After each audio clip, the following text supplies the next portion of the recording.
Hey there, creepy peeps, and welcome to another Exhumed movie review. Today I'm going to be talking about Tales of Terror. So this one comes to me via suggestion 2 times. First is from Ma Cabrella and second is from Caleb Leland. So thank you to both of you for suggesting this movie. I feel like when 2 people suggest it, you really have to do it. So yeah, that's why we're talking about this today. And it's an anthology, and it's Vincent Price, and it's Edgar Allan Poe. You can't lose. Tales of Terror are 3 stories adapted from the work of Edgar Allan Poe. First, a man and his daughter are reunited, but the blame for the death of his wife hangs over them unresolved in Morella. Second, a derelict challenges the local wine tasting champion to a competition, but finds the man's attention to his wife worthy of more dramatic action in The Black Cat. And finally, a man dying and in great pain agrees to be hypnotized at the moment of death with unexpected consequences in The Case of Monsieur Valdemar. First and foremost, what I liked about this movie is it stars Vincent Price and it's Edgar Allan Poe adaptations by Roger Corman. I'm gonna love it. Huge fan of Edgar Allan Poe. Love his stories. Was given them to read way too young by my mom.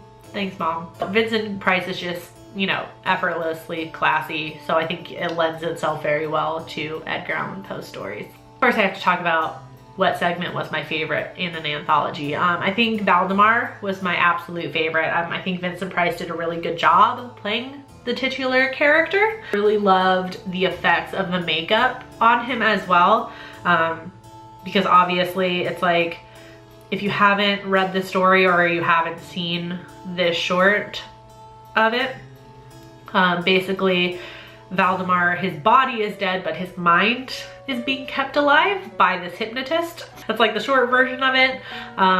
So his body is decaying. So obviously as time goes on, like Price's character is getting more and more like decrepit, you know, as he lays there in bed.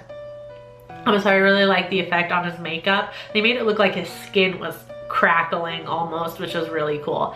And then of course eventually he melts, essentially. That's the best way to describe it. So I really liked that effect also. And I feel like that segment had the most drama and suspense to me as well. There's a lot going on with Valdemar's wife and the doctor and the hypnotist, while Valdemar is kind of helpless, trapped in his own mind in his dead body. So I really liked the portrayal of this story. I think they did the best job with this one. It was closely followed by The Black Cat, even though they kind of, it's not really so much an adaptation of just The Black Cat. It's kind of a combination of The Black Cat and The Cask of Amontillado, which I thought was interesting. But I liked the segment. It was right in the middle and it's the most humorous out of the 3, so I kind of like that little break, that they made it, you know, they made it quite funny. And Vincent Price's character was hilarious, and I don't think I've seen him in a role like that before, where he's just like genuinely being silly, and I really found it enjoyable. Actually, I was laughing my ass off. On to what I didn't like about it. The Morella segment was my least favorite. I feel like it was the shortest, and I think I read a summary somewhere where it said that each segment was about the same length. It did not feel that way at all. You like some definitely felt longer than the other ones.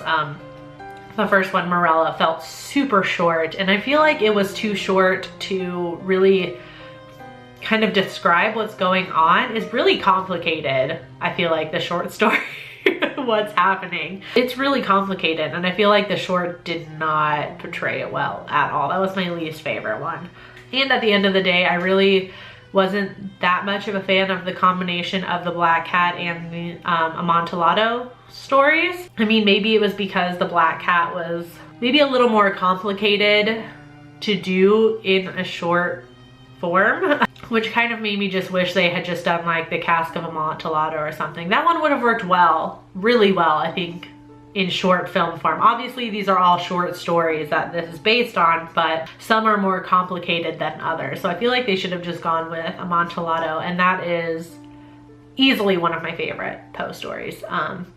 So I kind of wish they, like, at the end of the segment, I kind of wish they had just done that story and left the black cat out. And it would have still been humorous too, for sure, because I mean, it starts off with a huge drunken party, pretty much. So was Tales of Terror worth it? I think it was, actually. I mean, it's Poe and it's Vincent Price, so I'm gonna watch it and enjoy it anyway, despite any problems I had with it. I'm gonna give it a 3 out of 5. I thought it was okay. It wasn't my favorite Poe Corman adaptation to date, so. On IMDb, it has a 6.9 out of 10. On Rotten Tomatoes, it has a 71% critic score and a 62% audience score, and there's nothing on Roger Ebert for it. You can watch Tales of Terror on Amazon Video, so I'll leave a link to that in the description box. There's no pressure to watch it there, but if you do and you use the link I provide, it does help support the channel a little bit. So if you've seen Tales of Terror, let me know in the comment section down below what you thought about it. As always, you can find me at all the normal social media places. The links for those are in the description box. You can also find me on my blog at nightmaremaven.com, morbidlybeautiful.com as a contributing writer, Morbidly Beautiful's YouTube channel as a contributing host, and on patreon.com/nightmaremaven if you want to check that out and support the channel. I do hope you enjoyed this video. If you did, please give it a thumbs up. Subscribe if you're new here and become a Creepy Peep today. I post videos Monday through Friday. Thank you so much for watching, and until next time, stay strange.